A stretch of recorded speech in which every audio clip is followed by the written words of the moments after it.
పెళ్లి తర్వాత కూడా నయనతార సత్తా చాటుతోంది. వరుస సూపర్ హిట్లతో దూసుకుపోతుంది. తమిళంతో పాటు ఇతర భాషల్లో కూడా సినిమాలు చేస్తుంది. తాజాగా ఆమె అన్నపూరణి అనే మూవీతో ప్రేక్షకులను పలకరించింది. ఈ సినిమా డిసెంబర్ 1వ తేదీన థియేటర్లో విడుదలైంది. చిత్రానికి మంచి స్పందన కూడా వచ్చింది. దాదాపు నెల రోజుల తర్వాత అన్నపూరణి ఓటీటీ ప్లాట్ఫామ్లోకి వచ్చింది. అయితే ప్రముఖ ఓటీటీ ప్లాట్ఫామ్ నెట్ఫ్లిక్స్లో స్ట్రీమింగ్ అవుతూ వచ్చిన ఈ మూవీ లీగల్ సమస్యల్లో చిక్కుకుంది. ఈ సినిమా హిందువుల మనోభావాలు దెబ్బతీసేలా ఉందంటూ నయనతారతో పాటు ఈ చిత్ర నిర్మాతలు దర్శకుడిపై కూడా కేసు నమోదైంది. దీంతో నెట్ఫ్లిక్స్ సినిమా స్ట్రీమింగ్ను ఆపేసింది. అభ్యంతరకరంగా ఉన్న సన్నివేశాలు ఎడిట్ చేసిన తర్వాత చిత్రం మళ్ళీ స్ట్రీమింగ్ అయ్యే అవకాశం కనిపిస్తోంది. ఇక ఈ సినిమా నిర్మించిన జీ స్టూడియోస్ కూడా ఈ వివాదంపై స్పందించింది.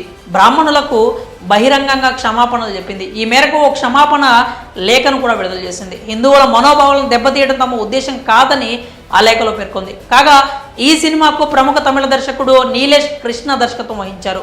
జై సత్యరాజ్, అచ్యుత్ కుమార్, కెఎస్ రవికుమార్ తదితరులు కీలక పాత్రలో నటించారు. జీ స్టూడియోస్, నాద స్టూడియోస్, టైడెంట్ ఆర్ట్స్ సంయుక్తంగా ఈ చిత్రాన్ని నిర్మించాయి. ఎస్ఎస్ తమన్ సంగీతం అందించారు. ఇక అన్నపూర్ణి కథ విషయానికి వస్తే రంగరాజన్ అనే వ్యక్తి దేవుడి నైవేద్యం ప్రసాదాలు తయారు చేస్తూ ఉంటాడు. ఆయన కూతురు అన్నపూర్ణి తండ్రి వంటలు చూస్తూ పెరిగి వంటలు చేయడంపై ఎక్కువ మక్కువ పెంచుకుంది. ఆమెకు చిన్నప్పటి నుంచే ఒక గొప్ప చెఫ్ కావాలని కోరిక ఏర్పడుతుంది. ఇదే విషయాన్ని తండ్రికి కూడా తెలియజేస్తుంది. బ్రాహ్మణ కుటుంబంలో పుట్టి మాంసాహారాలు వండే షెఫ్ ఎలా అవుతావు అని ఆయన నిలదీస్తాడు. ఎంబీఏ లాంటి కోర్సులు చేసుకోమంటాడు. అయితే అన్నపూర్ణికి తన స్నేహితుడు ఫర్హాన్ తోడుగా నిలుస్తాడు. ఎంబీఏ, షెఫ్ 2 కోర్సులు ఉండే ఒక కళాశాలలో షెఫ్ కోర్సులో చేరుతుంది. అయితే కొన్ని సన్నివేశాలు హిందువుల మనోభావాలు దెబ్బతీసే విధంగా ఉండడంతో మూవీ స్ట్రీమింగ్ నిలిపేశారు. మరి దీనిపై మీ అభిప్రాయాలు ఏంటో కామెంట్స్ రూపంలో తెలియజేయండి.